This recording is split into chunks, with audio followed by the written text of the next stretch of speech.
What's going on, everyone? My name is Steven Rodriguez. I'm your true champion, and today we're going to be talking about the Digimon TCG set 1.5 meta.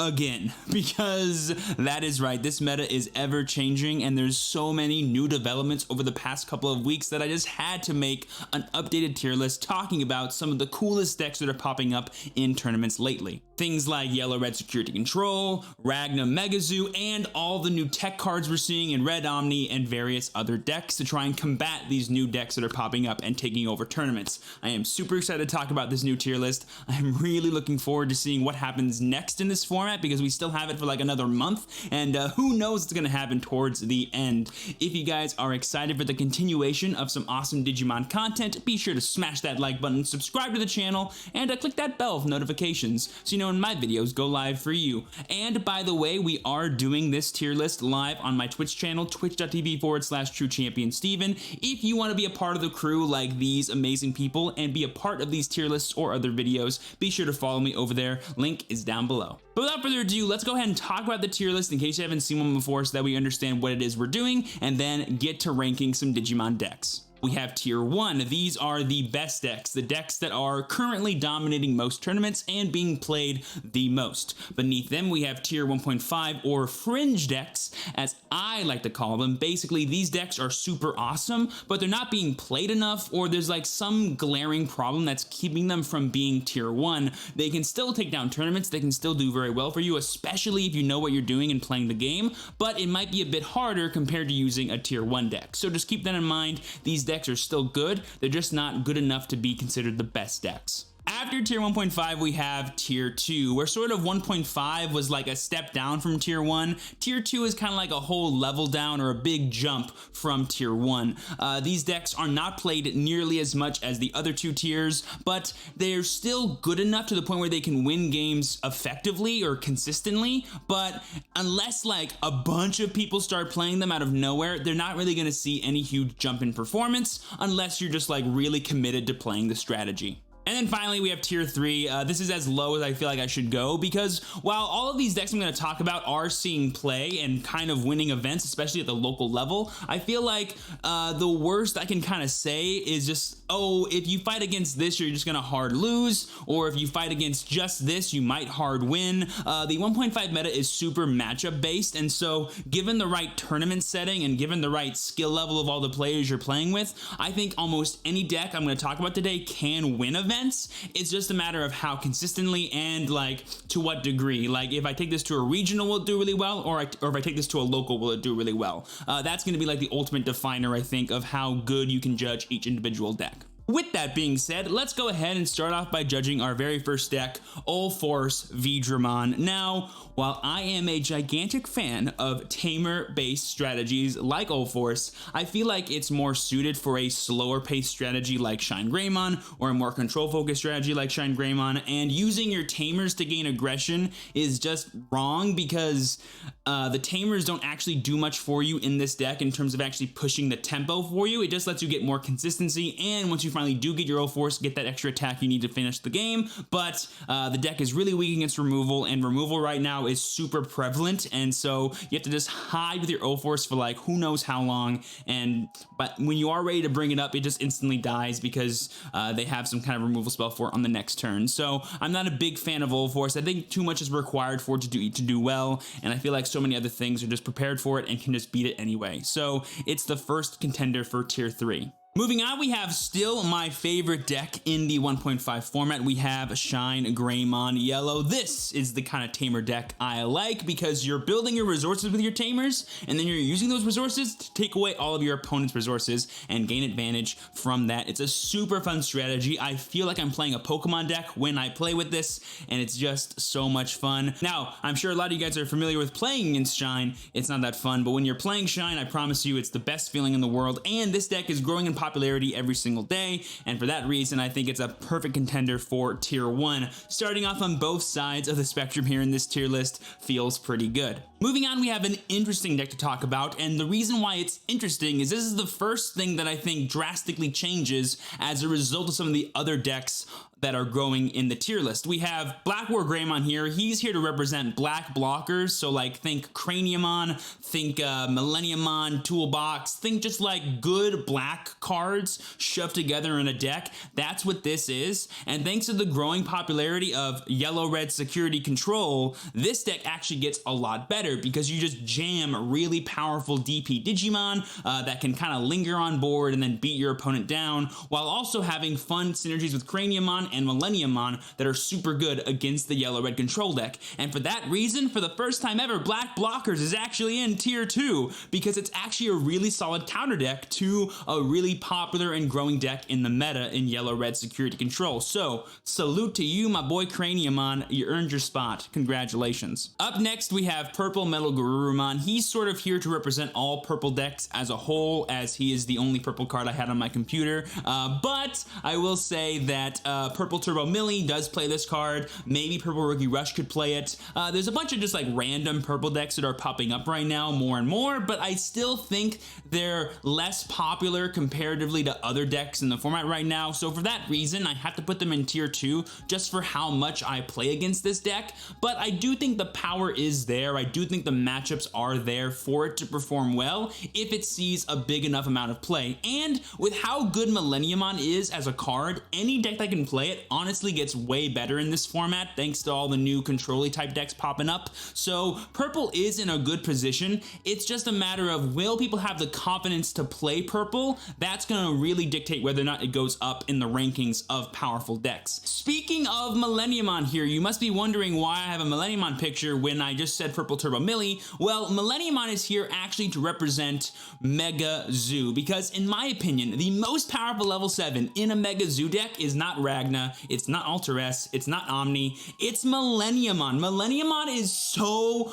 good. Like literally every yellow deck just stares at you, every green deck goes, huh, and then every red deck is like, man, I need to use 2 Gaia Force on that mother lover? Alright. Like Millenniumon is like the most clutch card in Mega Zoo, and I've been playing Ragna for like the past like 6 tournaments, and every time I drop Millie, I think I just win the game. So for me, this is the card for Mega Zoo, and it's an obvious tier 1 pick, especially with how many yellow-red control, yellow shines, red omnis I'm seeing in every single tournament. Millie is so clutch against all of those decks, and a deck centered around giving Millie piercing or giving Millie blocker or having cool cards like Kaiser Nail to get more powerful level 10s out of your Millie is so good. But yeah, moral of the story, Millenniumon's so good right now in this format that people are playing it non-stop, and I am one of them. Definitely give this card a try if you have not already, and I recommend playing it in Mega Zoo, which is the deck I'm talking about right now. While I'm on the subject, let's talk about the other Ragna Lordmon decks before I continue.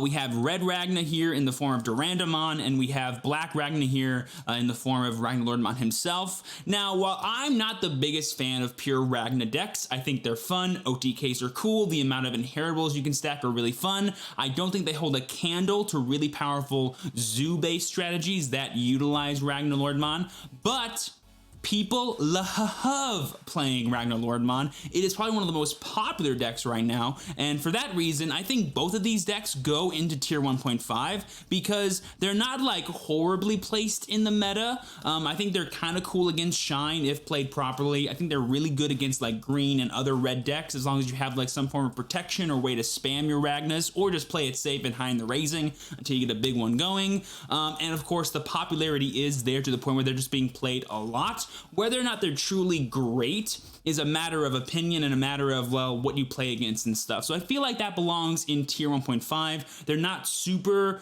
defining in the format, but they definitely are very prevalent.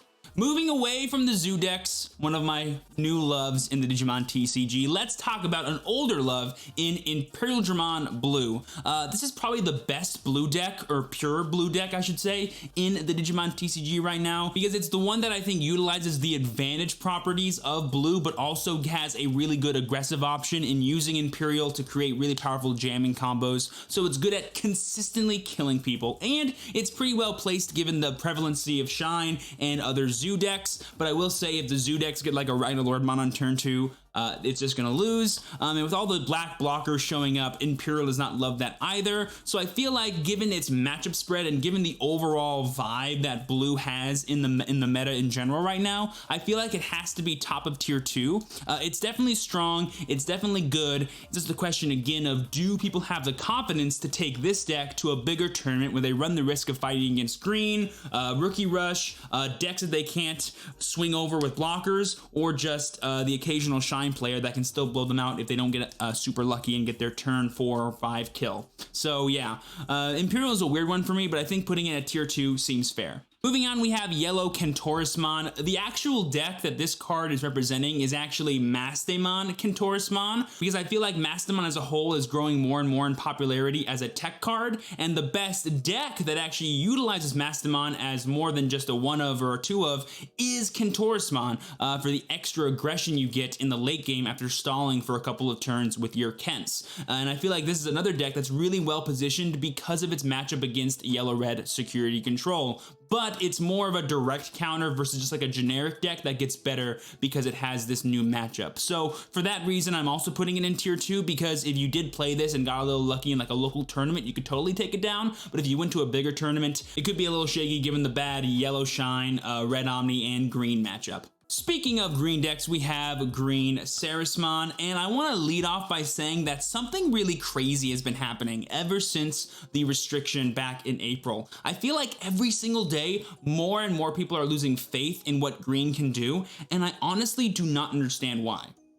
In fact, everything that's been happening in the format as a result of green being played a lot less, I think is actually good for the deck moving forward. It has good matchups against yellow-red security control, against yellow ShineGreymon, and even against the new red Omnimon decks that are playing less and less Blitzgreymon. I'm actually a super huge fan of what this deck can do, or its positioning in this format, and for that reason and that reason alone, I'm putting it in tier 1.5. This is more of like a prediction or an opinion for me and less about like a reflection on the current meta, but I feel like if you put your faith in green, it'll perform really well for you, especially if you play 2 copies of Mega Gargamon. I promise you, that card is broken. It should be an SR.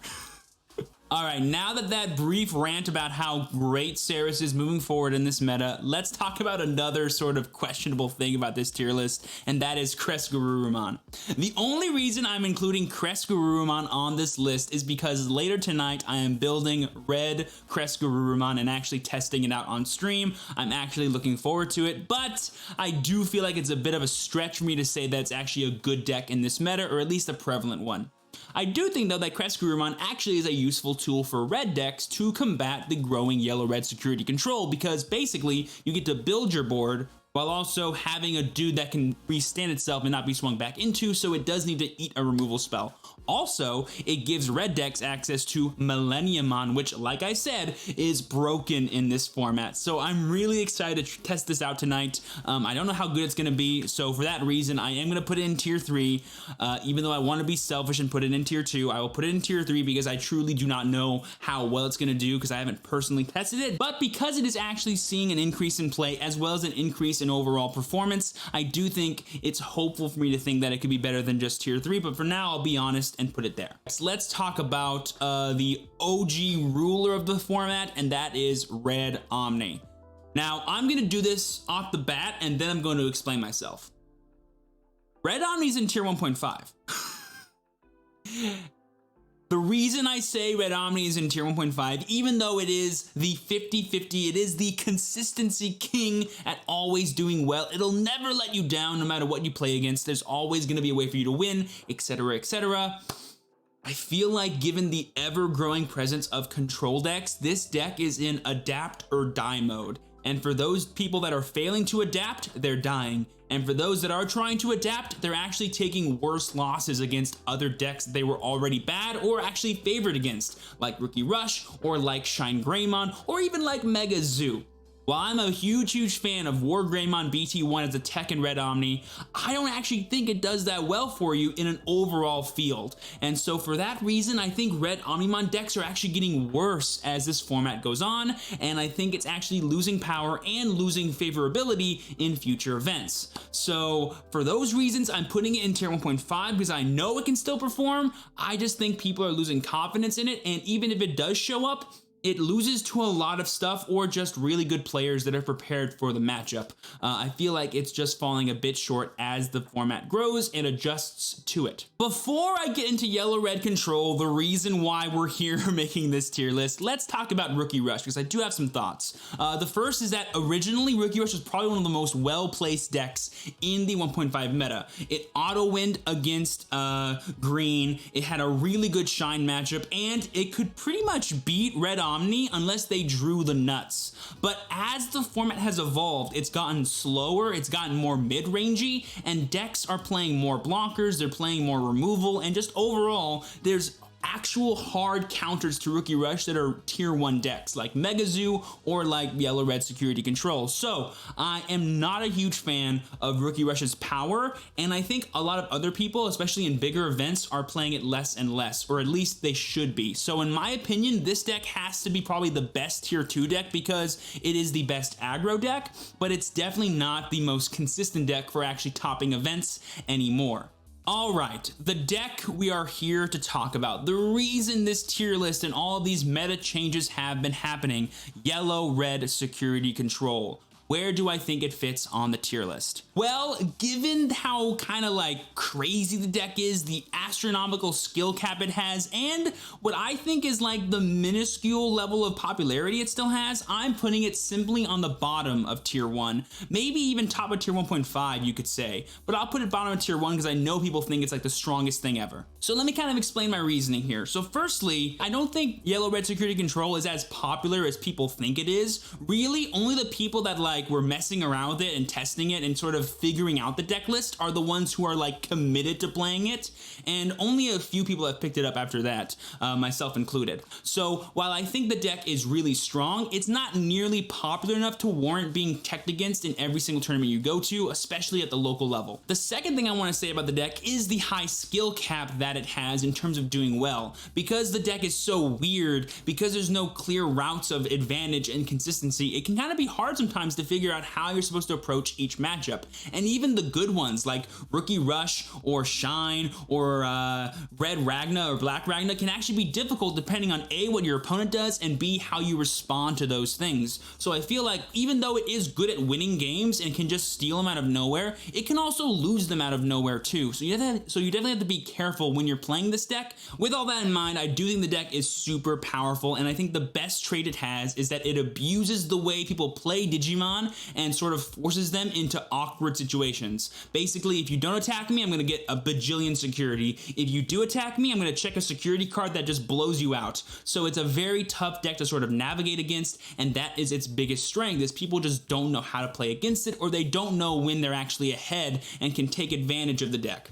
But yeah, guys, that wraps it up for my 1.5 updated tier list after all the new decks like Mega Zoo and Yellow-Red Security Control are popping up and taking down tournaments. I feel like this format is very mid-rangey. It's very focused on just having your board, getting value out of it, and then using that value to kill your opponent. And decks like Mega Zoo and Yellow-Red Security Control are super defining right now, and they're really, really fun to play with. Definitely give them a try if you have not already. All right, boys and girls, that'll go ahead and do it for my updated 1.5 Digimon TCG meta tier list. I did not include every single archetype that exists because this list was more about showcasing how the newer decks that are popping up are defining the way we as competitive players are changing up our game, and I feel like this is a pretty accurate list in terms of the best decks in the game right now, but that doesn't mean that more decks are going to pop up later or that things will shift around as people commit to doing certain things. We could totally go back to that realm of where just playing the fastest decks possible will win you games, like Rookie Rush if they find some way to deal with Yellow-Red Security Control, or even things like Red Omnimon that just plays their blitzes or plays their War Greymons, or just finds some way to just consistently beat everything and have a shot no matter what. With that being said, thank you guys so much for watching. If you did enjoy, be sure to smash that like button, subscribe to the channel, and click that bell for notifications so you know when my videos go live for you. And if you want to take a shot at making this list for yourself, I'll leave a link down below to the template. Be sure to tweet at me at @ChampionSteven_. But with that being said, I've been your true champion, Steven. Please be sure to work hard, rest easy, and live well. And I'll see y'all next time. Peace.